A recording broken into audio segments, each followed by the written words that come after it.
anything certain. So that's first and foremost. However, due to the fact that that's such a serious claim, and the other day, alhamdulillah, I got the chance to meet Mufti Menk in person. I'll tell you this, and I'll say this. I'll break the rules just a little bit for you. He personally explained to me, and he has no need to explain anything to me. He's older than me. He doesn't have to explain anything to me, but he did. He said, I never ever said or claimed, and I never ever allowed homosexuality in Islam. I believe, and what I actually told the reporter and a journalist is that homosexuality and lesbianism, gender changing, and all these things are haram. It's a major sin, and it's an abomination, and it is not allowed in Islam. I never ever said that. But what I did say is that we live in secular lands, Western lands, in which the golden principle of the Western civilization is freedom of religion. So if you want to be a homosexual, go ahead. Meaning, that's not the Sharia, that's not Allah and His Messenger, the ruling of the Kitab and the Sunnah. That's your own personal preference. That is your discretion. I have no authority, I have no sultan over you. I don't have the ability to do anything to you, verbally, physically, because you wish to have a same-sex sexual orientation. That's what he said to me. And I don't believe in my heart that a Muslim who believes in the law in the last day, the Quran and the Sunnah, let alone someone who's knowledgeable and learned, would say that homosexuality is allowed in Islam. Abadan. I don't think any Muslim who has who has the lightest, smallest fragrance of knowledge, the width, would say that you can be a homosexual according to Quran and Sunnah.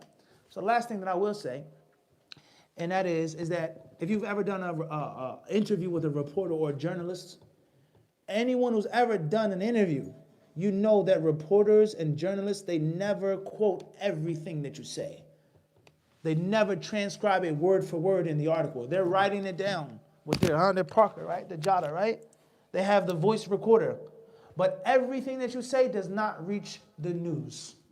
It's a fact. And anyone who's ever done an article or an interview, he knows that this is a reality. They slice, they cut, and they edit, and they put in what they want to put in. And we know that words can be misconstrued. Shaykh al-Islam ibn Taymiyyah, rahimahullah ta'ala, he mentioned this. Most of the people's different is pertaining to the what? The linguistics, what people say and how it's interpreted. So therefore, I have good thoughts for any Muslim, let alone someone, bi'idhnillahi ta'ala, who's been blessed by Allah to have knowledge and have a benefit for humans, not just Muslims. That's what I think you should do, is to have the best thoughts and to find an excuse and search for an excuse for your brother. And I don't think that you should ever think about any speaker or sheikh or scholar is that he's going to say that you can be a homosexual in Islam and there's nothing wrong with it in Islam, and so on and so forth. Rather, the Quran and the Sunnah affirms. The Prophet ﷺ says, إِنَّ مِمَّا أَدْرَكَ النَّاسُ مِنْ كَلَامِ النُّبُوَّةِ الْأُولَى إِذَا لَمْ تَسْتَحِي إِيش فَاصْنَعْ مَا شِئْتَ. The Prophet ﷺ says, if you have no shyness, do as you please. And that is not an allowance for a person to what? Do as he pleases. Allah mentions this in the Quran. Those who wish to believe, believe. And those who wish to disbelieve, let them what? فَلْيَكْفُرْ. Let them disbelieve. إِنَّا أَعْتَدْنَا لِلظَّالِمِينَ. Allah says we prepare for the wrongdoers. A terrible punishment. Does one say that you can be a kafir according to the Quran? No. That's an usloob. If you want to be a kafir, faddal. You want to be a homosexual? You can do that. Meaning, not according to my creed and what I believe in, and not according to the Western society. Under any circumstances, that means it's okay, and I am giving a fatwa that it's okay to be a homosexual in Islam. Abadan. I don't believe he said that. I don't believe his words even يحتمل هذا المعنى أصلا. That can even be interpreted to mean that. Rather, I believe that he said, and Allah knows best, that if you want to be a homosexual, it's okay. Meaning, I walk down the street as a Muslim. I can't throw you off a tower. It's not that type of situation. There is no type of capital punishment that I can implement on you. And I've been asked this question many times in the United States. And people have asked about homosexuals. What do we do with homosexuals? How do we deal with homosexuals? And I've given similar answers. I walk into a store, someone's a homosexual, they're the clerk or the cleric or the one working behind the desk. Good afternoon, how are you doing? I'm looking for such and such, aisle 6, thank you. That's it. Who you sleep with, that don't concern me.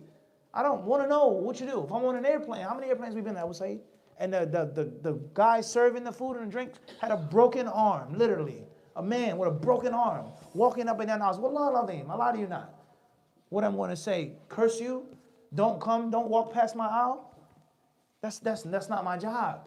And if there was a neighbor, once I was asked who's a homosexual, and people there doing wrong to that neighbor's house, breaking in his house, vandalizing his property, I have a duty and a job as a neighbor, not as someone who agrees with this man or this woman's sexual orientation. Evident, because we don't live in that type of environment. What I feel, what I believe, what I know from the Quran and the Sunnah is totally different, because we're living in the United Kingdom. I live in the United States. We don't live in the dawla of this imam and of this khalifa. That's not how we live. Under any circumstances, that mean is that it's okay. So there's a difference. لابد أن نفرق بين هذا وذاك وأن لا نخلط بين هذه المسائل. We don't mix things up irresponsibly. That's what I think, and Allah surely knows best.